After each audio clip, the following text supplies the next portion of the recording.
dengan sebuah bentuk pembuktian.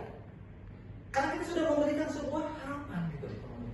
Kalau nggak ada harapan kita ngapain mesti milih? Dan rugi kita ya sebagai seorang anak bangsa memilih sesuatu yang kita jadikan sandaran ternyata nggak punya kualitas gitu loh. Hanya membuat susah hidup kita. Nah itu sebuah kegagalan pemerintahan namanya.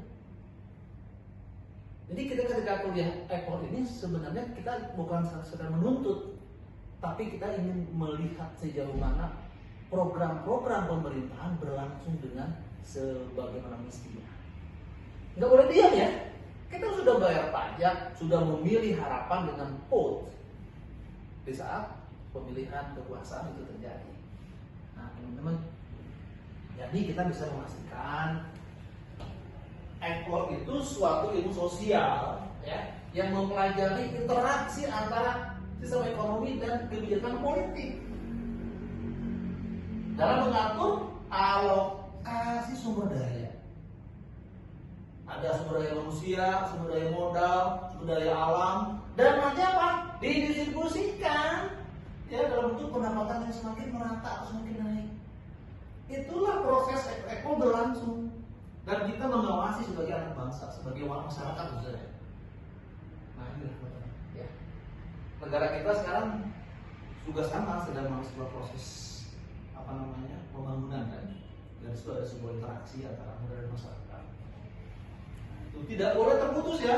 Kita tidak boleh terputus diam ketika ada sebuah hal-hal yang tidak sesuai dengan apa yang di program di awal. Dan sekarang udah luar biasa teman-teman cek di media sosial, di media berani kita untuk bersuara gitu. Dan negara tetap bisa mengelak gitu. Karena banyak kan bukti-bukti bagaimana kita mengecek sejauh mana tuh keberhasilan untuk negara. Betul ya, tadi sepakat ini karena ada proses timbal balik teman-teman.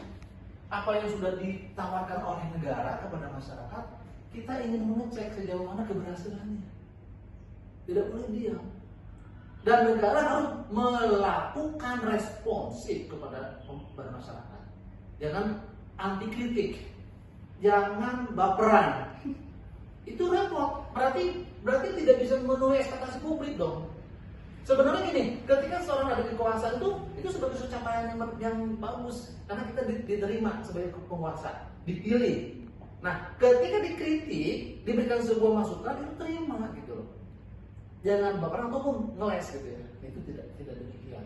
Ingat ini, ada proses interaksi sistem ekonomi yang dibentuk oleh penguasa dengan berbagai macam politik-politik yang ditawarkan dalam mengatur alokasi sumber ekonomi yang relatif terbatas katanya ya. Kadang-kadang jumlahnya banyak, orang katanya miskin tapi bodoh. Itu harus diperbaiki.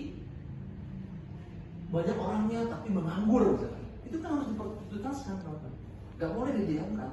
Karena kita punya target kesejahteraan. Apa proksinya?